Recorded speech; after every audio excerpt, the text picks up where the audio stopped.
What is up, all you worship peoples? Thank you so much for joining me. I'm Nate Meist, and I love equipping worship leaders with helpful and encouraging content. And as you can see, I am guitarless for this video, and that's because we're going to be talking about something a little bit different. I'm going to be giving you some examples of when I had to change the lyrical content of a worship song, which is something I usually really frown upon. It's a very rare thing that happens, but there are some exceptions, and we are going to get into those now.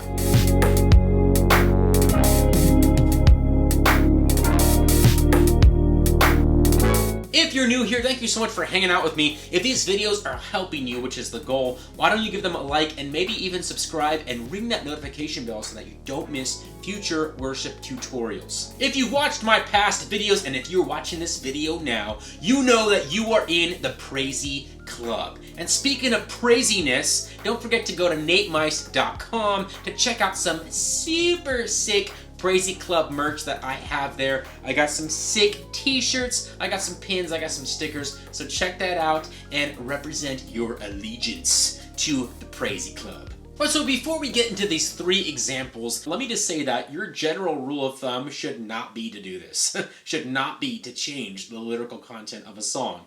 And I've talked about this before in my past videos. The songwriters and the producers of that song worked really hard on those lead lines and on the cadence and the rhythm and the melodies for that song to get the song to reach its fullest potential. And if you don't like the song, you don't have to do it. If you don't agree with certain lyrical content within the song, just don't do that song, obviously. I do understand that sometimes a song will reach its expiration date and it's been in the rotation for so long, you and your worship team or whatever want to bring some creativity into the mix and rework the song. That's cool too, I've done that before. This is specifically talking about changing up the lyrical content of a worship song. So let's get into these examples. Example number one is All My Delight by Cody Carnes. There's a living fount, I know, when grace... So I love this song, All My Delight, by Cody Carnes. That's why I do the song. But there is one section in the bridge that I decided to cut out of the song. And it's mainly because I felt like my congregation, the demographic within my congregation, wouldn't really connect with the lyrics of that bridge. And it's not to say that it's wrong or that I disagree with it, but I just felt like the congregation wouldn't really connect with it too well. And it's the second kind of bridge that he sings. It says, "Can you feel it now? This holy rush of perfect love. Can you feel it now? Feel it crashing down on us." So I just felt like in that particular section, it's more so talking to the person that you're singing this song to, instead of making it like a prayer or worshiping God directly. Like at the first part of the bridge says, "Find me in the flood, find me in the living water, death is overcome, we're full of resurrection power." So that's more of like declarative statements. Like I want to be found in the flood. I want to be, I want to be found next to Jesus. I want to be in that living water kind of thing. And that's really cool. But then the second part, I feel like it kind of switches to like, I'm going to tell you, hey, can you feel this power? Can you feel it now? And I just felt like, not that I disagree with that content, but I just felt like my church in particular wouldn't really connect with those lyrics, and it might be more distracting to them than anything. Like it would kind of make them stop in their tracks, like they're worshiping and then it's like, wait, can you feel what now? And because of that, I decided to repeat the first bridge again. So whenever we do this song, lyrically, I just sing the first bridge twice, and I just took out that second bridge altogether. And that way I can still do the song because the song is so great. It's such a good fast song, and it's so hard to find fast songs, right? You worship leaders know the struggle. When you're looking for like a faster song, man, they're few and far between. So if I were to show you guys what the bridge ended up turning into, it sounds like this. Bridge of All My Delight. So 1, 2, find me in the flood. Find me in the living water. Death is overcome. We're full of resurrection power. Find me in the flood.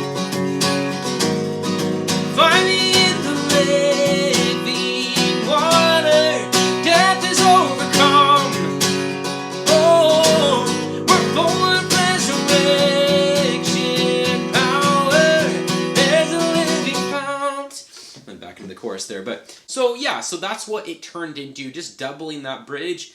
I feel like works really well, and it doesn't, I feel like, damage the song too much, and the church still responds to it really well, and we were able to kind of sidestep the part of the song in question and still maintain like the integrity of the song, I feel like. So I think it worked out. My second example is for the song It's Time to Worship by Chris McClarney.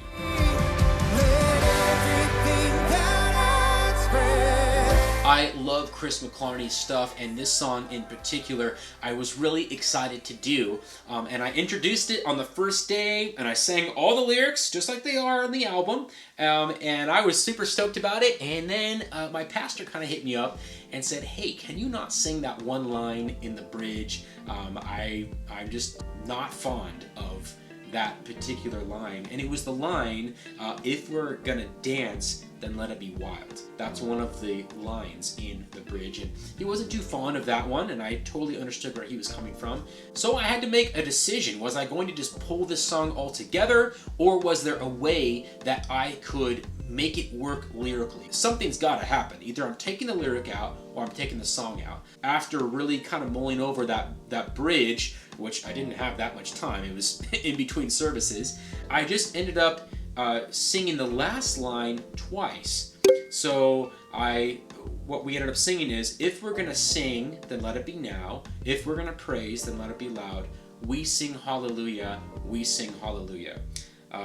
And it was just the simplest change I felt like that I could make. I didn't want to like write a new phrase to put in there. I feel like that would have been kind of weird, so I really wanted to use existing lyrics in the song and just make the simplest, most obvious change that I could make, and still, maintaining the integrity of the song. That's what we changed it to, and that's how we sing it now as a church, and I sing every other lyric in the song, and it was just a way to kind of save all the hard work that me and the worship team had already put into the song, instead of just like pulling it for like one line that had a pretty easy fix to it. So to help you guys kind of see and hear the change, the bridge ended up sounding like this.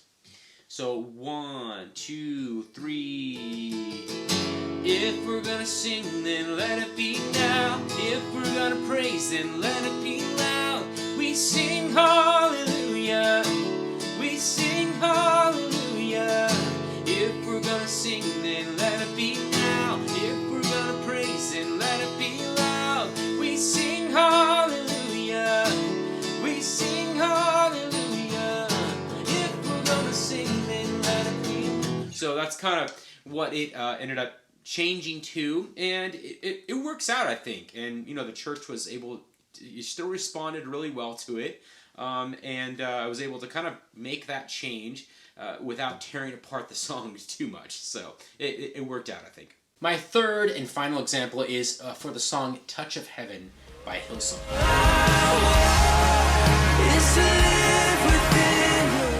For this one, I actually haven't even started doing this song yet, but we're going to start doing it in youth, and I've been helping kind of lead worship at our youth group, which has been super rad. I have been kind of collaborating with our youth worship leader for the songs that we're going to be picking kind of going forward. Jordan, what's up, dude? But there's a song that actually he chose and he's really excited about, and it's Touch of Heaven by Hillsong. And so I started kind of learning this song.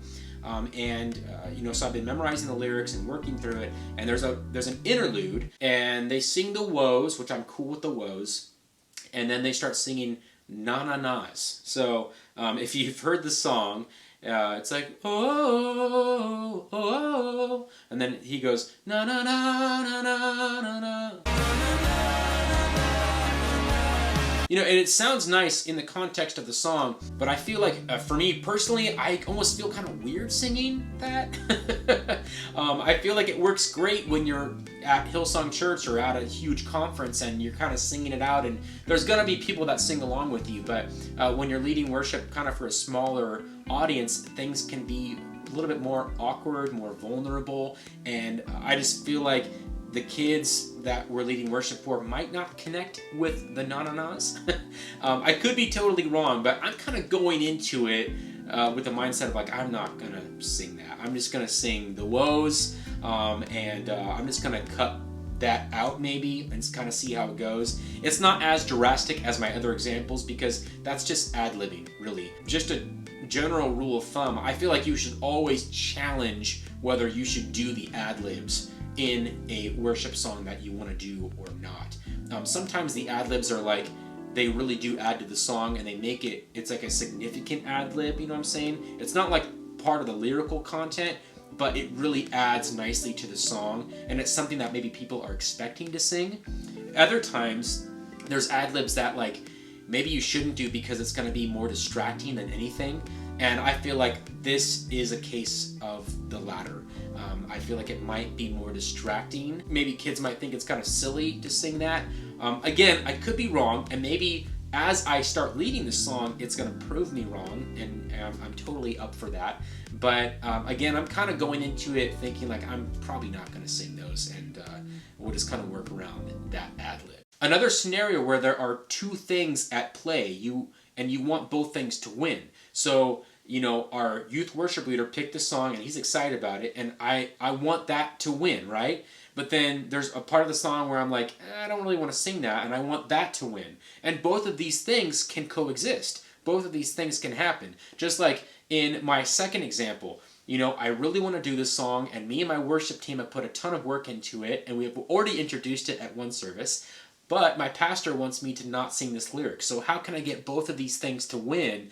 And that's usually when I find myself changing the lyrical content to a song, which I normally, again, I don't want to do that, but it's when, you know, I'm trying to find the balance between these two things that, you know, could potentially coexist if I work hard and kind of think it through and plan it out. All right, guys, so 3 examples, 3 times that I unfortunately had the tough task of having to kind of change up the lyrical content of a song, and that's always a tough decision. Do you pull the song altogether, or can you maybe make it work? I think in that decision process, one of the best things that you can do is remove yourself from the decision process. Remove your own emotions, your own attachments to the song, remove whatever agenda that you have. How can we win here? How can the church win? How can my leadership, my pastor win? Make yourself last on that list. And I think if you find yourself in that scenario, and if you take yourself out of the equation,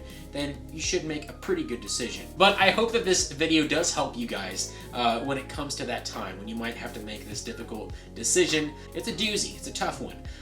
But I am here to help you guys navigate those rough waters. I hope that is going well for you guys wherever you're doing ministry, and I hope that these videos are helping you. And wherever you're doing ministry, wherever you're leading worship, wherever you're, you know, changing lyrics to songs, be sure to keep it praisey, my friends.